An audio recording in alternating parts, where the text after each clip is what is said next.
Hey everybody, my name is Ben Brackett. I'm the project manager here with the Elliott Davis project in downtown Charleston. This is a 22,000 square foot, two-phased upfit. First phase took approximately 11 weeks, and then they had 2 weeks to move in, and we've now started through phase two. Elliott Davis is a top 30 accounting firm with a large presence in the southeast. This is HITT's first project with them, so we're trying to put our best foot forward and have a strong showing. We've had some logistical challenges out here, and so we're here to meet with Brick and the site supervision to figure out what we can do to better get ahead of these challenges during pre-construction. So I'll turn it over to Brick for some things that are unique about this project and some unique obstacles we faced.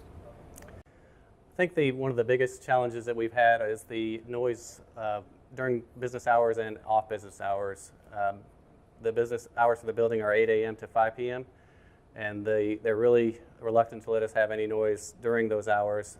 The city has an ordinance of no noise between 7 p.m. and 7 a.m. We're on the third floor of a existing building with tenants on every floor.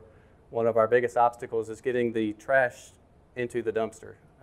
There is no service elevator on this job, so we really have to use a trash chute to get it down into the dumpster from the third floor. Where we need to put the dumpster for the phase two area is actually in an alley that is utilized as an egress route for the building. So we can't put the dumpster there until 5 p.m. So that gives us 2 short hours between 5 p.m. and 7 p.m. to remove the trash we've got on the building. So Brick, what I'm hearing from you is some things that we could really improve on in supporting site operations is fully understanding the logistical challenges of a project ahead of time, and then making sure our subcontractors do as well. Exploring not only noise considerations for inside the tenant space, but also that occur within the city, and making sure we have a good plan of attack that's communicated from day one, and then making sure that subcontractors, project team, etc., are all bought into this through the contracting process. That, along with making sure we have a good plan for getting things like trash and materials in and out of the building, with everything taken into consideration, and making sure again that's all communicated thoroughly and clearly on the front end to make sure that the job is executed smoothly.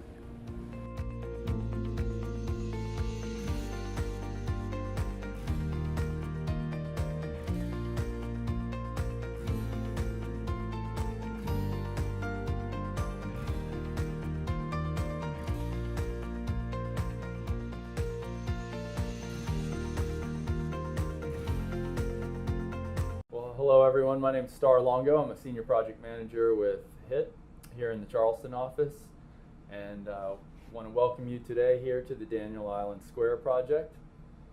The project that we're working on is a new core and shell job. It's a 4-story speculative office building with about 43,000 square feet of space.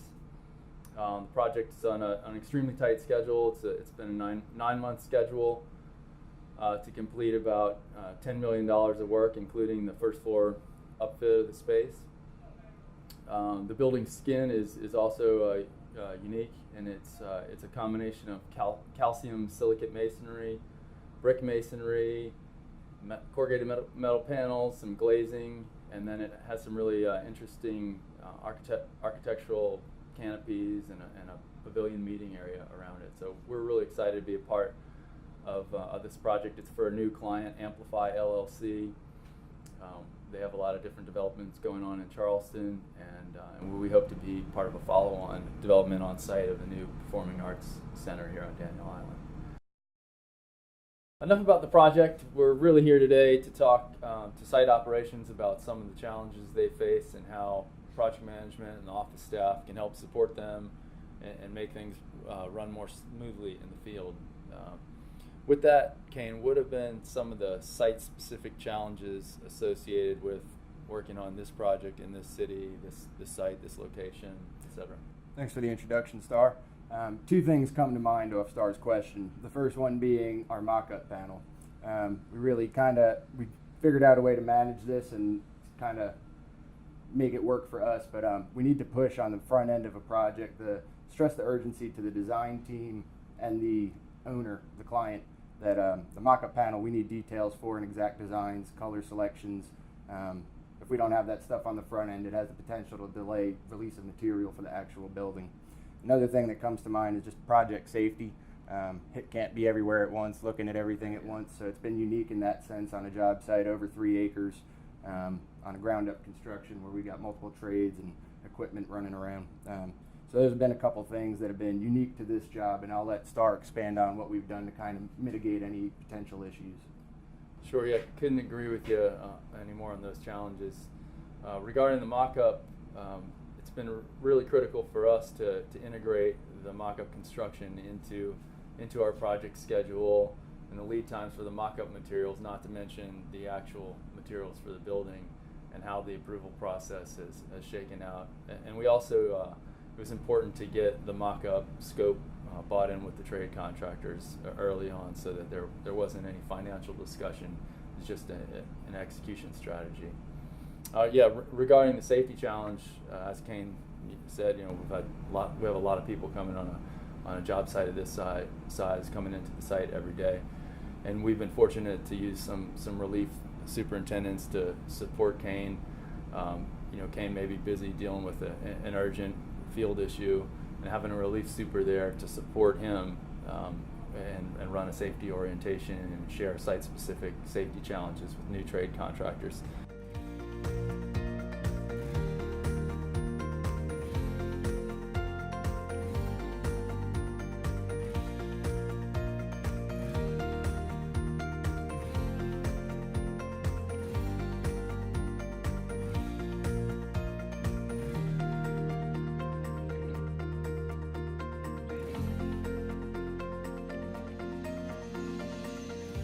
Hi, my name is Joe Hansen, project manager and part of our industrial team here in Charleston. Today we're located at the Volvo Training Center project. This project is a $8.2 million project, which is made up of a 42,000 square foot two-story building, which will service the new Volvo manufacturing plant, which is right down the street from our site. The training center will be made up of a mixture of classrooms, offices, and workstations that will be simulated work environments with a mixture of automated and manual tools and equipment that Volvo uses inside their production facility. They will use this space to train and develop the skills of the roughly 4,000 new employees that they look to hire over the next couple of years. We're really excited about this project for a number of reasons. We think it will position us very well for future work out here at Volvo. They plan to invest about $600 million over the next few years. The project is also located just off of Interstate 26, which is the main corridor from the upstate down into Charleston.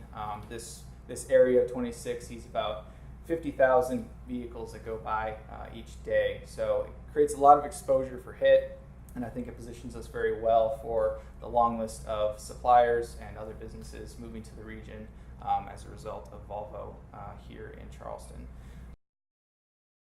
All right, so I'm here with Tim Russell, the site superintendent for this project. We're just here to talk about some of the site-specific challenges that maybe you face out here, and and talk about how us as operations staff can better support you in the future and going forward on this site. Yeah, appreciate it. I'm Tim Russell with HITT Contracting, site superintendent. Some unique challenges we face at Volvo with this site is a very remote location. It's in the middle of a forest. Just a few months ago, that's exactly what it was. Once it was cleared, we're probably 3/4 of a mile away from any paved roads.